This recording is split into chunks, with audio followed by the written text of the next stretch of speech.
In this morning's Health Watch, teen breakups, they're a part of growing up, but they can also be violent. The National Council on Crime and Delinquency reports that 1 out of 3 adolescent girls is a victim of some type of abuse. Early Show contributor and psychologist Dr. Jennifer Hartstein has a look at a new project to help teenagers end relationships in a more healthy and safe way. Good to see you, Doc. Good morning. It's called Start Strong, an unprecedented $18 million initiative sponsored by the Robert Wood Johnson Foundation.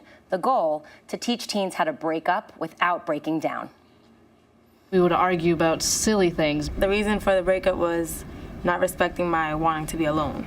I feel like she didn't really trust me. It has more of like a deeper impact on yourself, as in, it's my fault. You blame it on yourself. These teens have all been through tough breakups, an experience no one ever prepared them for. Who's talking to you about how to handle a breakup? It's just, there's no one, like my parents didn't really tell me, oh, this is how you break up with somebody. That's why they're here at the Teen Breakup Summit, part of a nationwide effort to fight teen violence. What we tell teens is that if you're someone who's committed to being in a healthy relationship, you also need to be committed to having healthy breakups. Breaking up is serious business. 25% of adolescents report verbal, physical, emotional, or sexual abuse from a dating partner each year, and 10% say they've been physically hurt by a boyfriend or girlfriend. How many of you have been involved in a challenging breakup? One big problem? These veterans of the dating scene say the main lessons they get are from the media. I hate you! I hate you! I hate you! Especially from reality television, where MTV hits like Jersey Shore and Teen Mom provide millions of teens with their only breakup role models. Amber? I believe a lot of the time it's the media that sort of shows people how to handle different types of relationships. Technology has also transformed the breakup. One recent study found 30% of teens have been dumped via text. How many of you have been broken up with or broken up with somebody on text message? Everybody. And a status change on Facebook can make breaking up into a spectator sport. It's now out there for the world to see, and that's really dangerous for teens. Everyone comments, and it brings drama. It's bringing public into a private relationship, which is not good for anyone involved. Jamie Ragusa has seen firsthand what happens when a breakup goes out of control.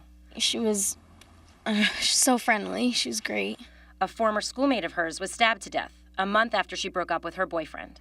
He's been charged with murder. When something like that happens, it's like you're losing a part of your family. You're losing someone so close to you. It is very important to talk to someone. With what they've learned here, these teens hope to spread the message that breakups can be better. There's a time where you know the other person can be extremely hurt, and you just have to be considerate of those feelings as much as you can.